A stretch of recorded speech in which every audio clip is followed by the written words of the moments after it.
There is a mountain in the centre of New Zealand's North Island that is warm to the touch in places where no mountain has any right to be warm. Steam rises out of cracks in its slopes. Its summit crater still glows red on the nights it chooses to erupt. And according to the Maori tribe, who have called this land home for over 30 generations, that heat isn't geology doing something mysterious. It's Papatuanuku, the Earth Mother herself, still alive beneath the surface, exactly where her people say she's always been. This is Mount Tongariro. You might know its neighbouring cone by a different name. Moviegoers call it Mount Doom. But to the Ngāti Tūwharetoa, the tribe whose ancestor named this mountain more than 30 generations ago, it isn't a filming location, and it was never fiction. It's tapu, sacred, in the deepest sense that word carries in Maori tradition, and what they say is hiding beneath its surface connects directly back to the very beginning of the world itself. Standing 1,967 metres above the central plateau of the North Island, part of a stratovolcano complex built from alternating layers of lava and ash across more than 275,000 years, Tongariro doesn't look from a distance like anything other than a scenic backdrop for hikers and skiers. Up close, and according to the people who have lived beside it the longest, it's something else entirely. By the end of this video, you're going to understand why Maori tradition holds that this mountain is still warm because its mother is still under there, why one desperate act by a freezing priest is credited with bringing volcanic fire to an entire country, and why, just months before this video was made, a neighbouring sacred mountain won a legal battle that changes what sacred is actually allowed to mean under modern law. To understand what's beneath Tongariro, you first have to understand where all of this land is said to have come from in the first place. In Maori cosmology, before there was light, before there was land, there was only Ranginui, the Sky Father, and Papatuanuku, the Earth Mother, locked together in a permanent embrace so total that their children, the gods who would go on to shape the natural world, were crushed in the darkness between them, unable to stand, unable to see, unable to grow. Eventually, the children decided their parents had to be separated. Most traditions credit Tain, god of the forests, with the act itself, bracing his shoulders against his mother and his feet against his father, and pushing with everything he had until Ranginui and Papatūānuku were violently torn apart, crying out in grief as the space between them filled, for the first time, with light. Some traditions from the Taranaki region tell it differently, crediting Tangaroa, god of the sea, with the separation instead, but every version agrees on the outcome. The Sky Father and the Earth Mother were pulled apart, and the world as we know it only existed because of that separation.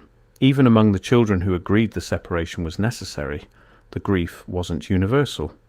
Tauhiri Matea, god of storms and wind, was furious that his parents had been torn from each other, unable to bear the sound of their crying, and swore that his siblings would answer to his anger from that point forward.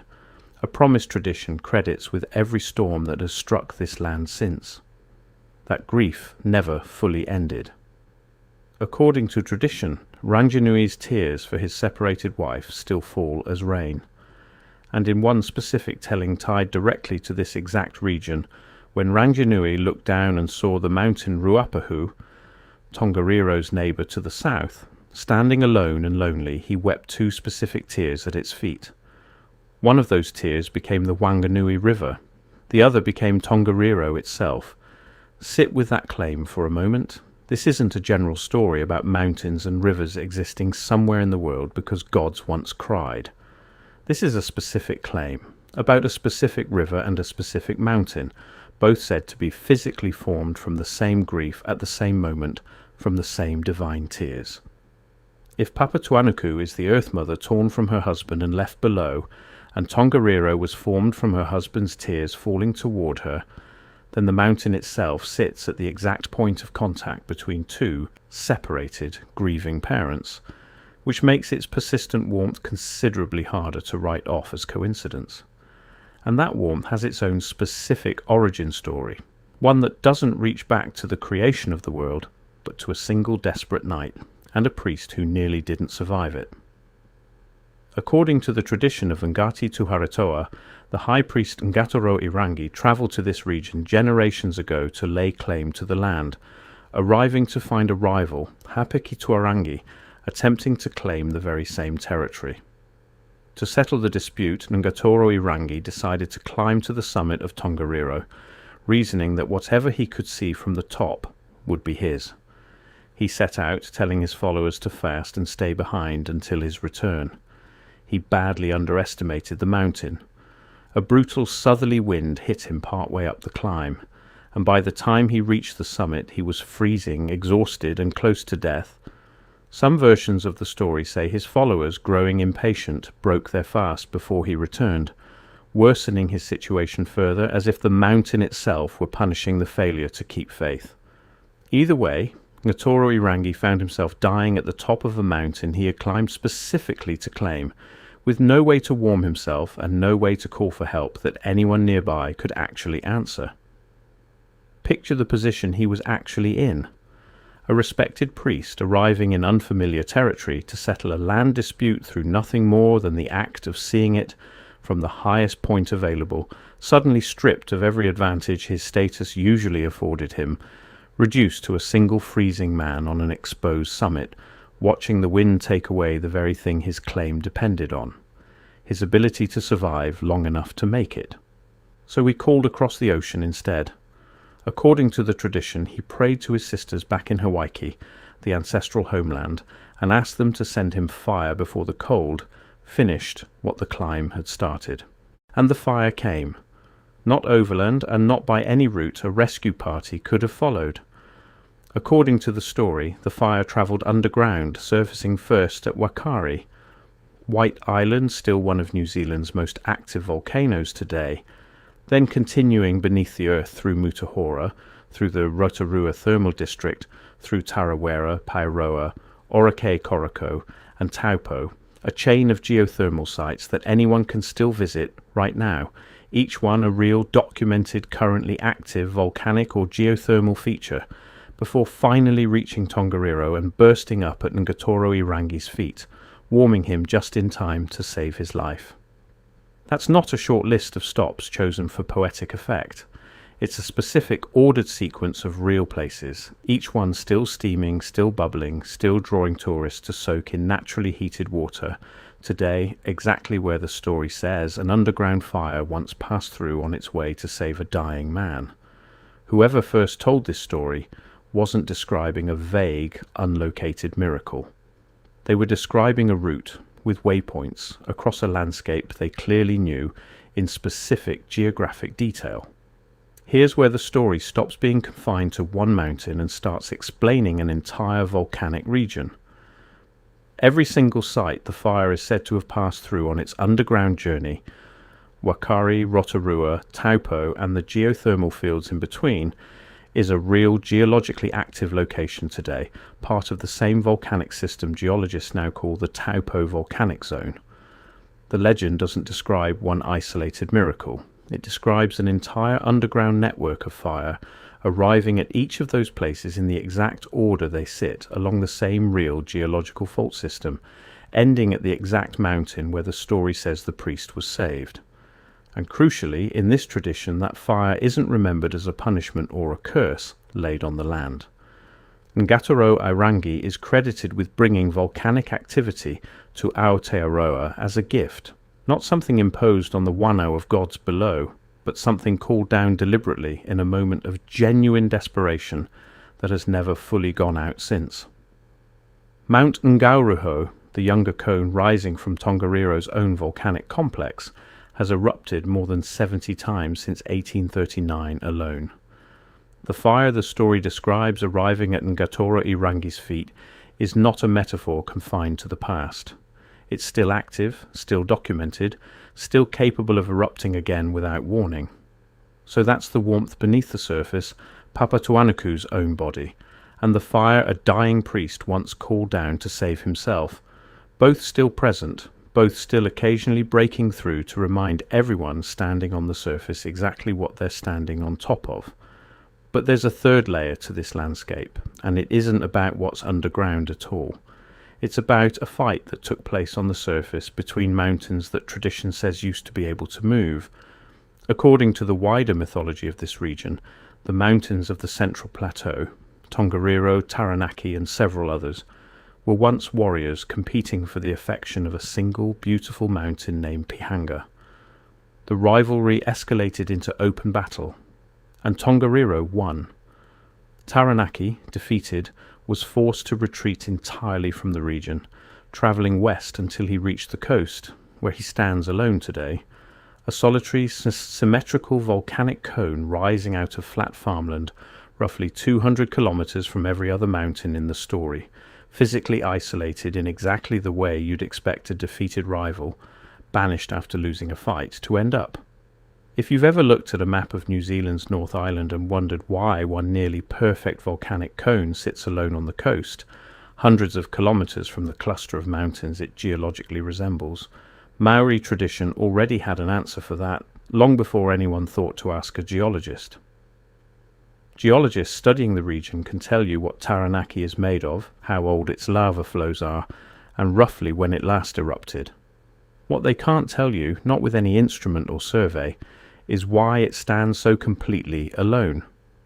The story fills that exact gap, offering not just an origin, but a motive: jealousy, rivalry, defeat, for a geographic anomaly that satellite imagery makes impossible to miss, and modern geology has never fully explained on its own. And this is where the story stops being confined to the past entirely, because that exiled mountain just won something extraordinary in the real world within the past year. In early 2025, New Zealand's Parliament passed the Taranaki Maunga Collective Redress Bill, unanimously with support across the political spectrum, formally granting Mount Taranaki legal personhood. Not symbolic recognition, actual legal personhood with rights, powers, duties and liabilities, the same legal status held by a human being. Its legal identity now has a name, Tika Hui Tupua, and the law explicitly describes the mountain and its surrounding land as a living and indivisible whole, incorporating what the legislation itself calls its physical and metaphysical elements.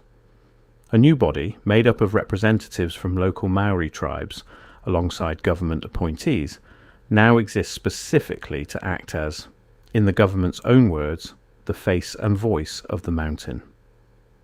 Taranaki isn't the first natural feature in New Zealand to receive this status. Te Urewera Forest was granted legal personhood in 2014. The Wanganui River, the same river the mythology says was formed from Ranginui's tears alongside Tongariro itself, received legal personhood in 2017.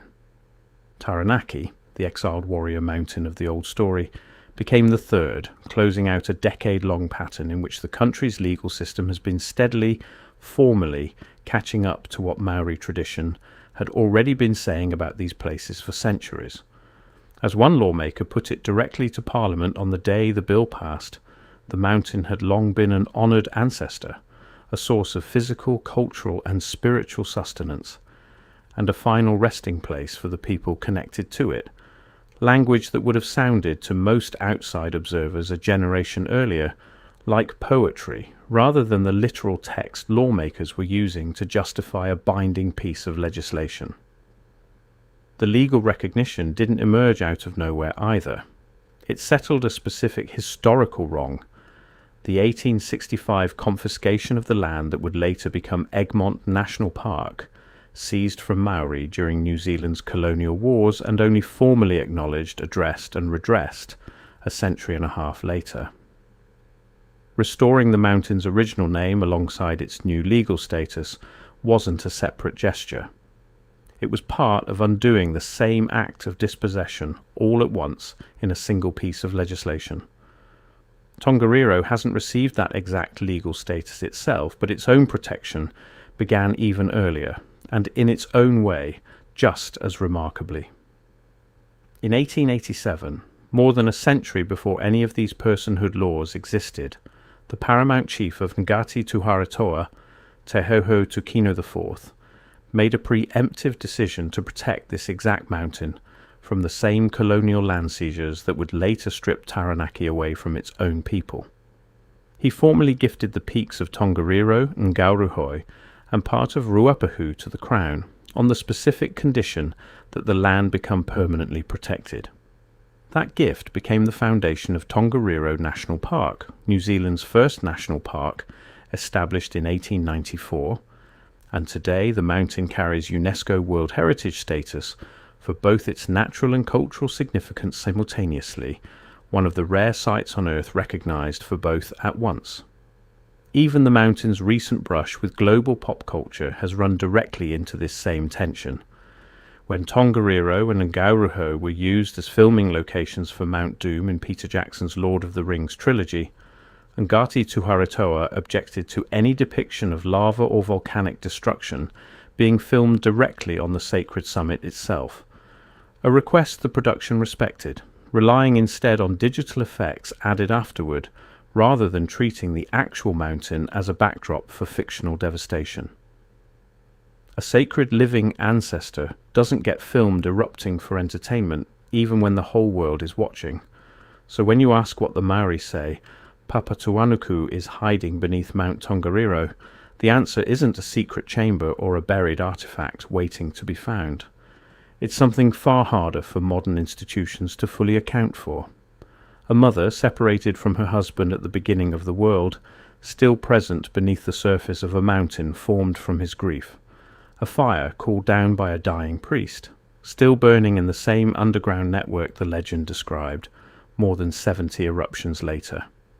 And a warrior mountain exiled for losing a fight over love that just this year finally won something no myth could have promised on its own: recognition under the actual law of the land it was banished from, as a living person in its own right. Two mountains born out of the same mythology, treated by the modern legal system in two completely different ways. One protected by a 19th century gift from a chief who saw the danger coming early enough to act.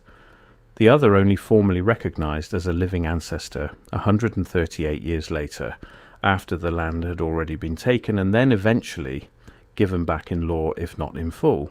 Do you think Tongariro will eventually receive the same legal personhood its exiled neighbour just won, or does its protection as New Zealand's first national park already accomplish something that law was never quite able to capture?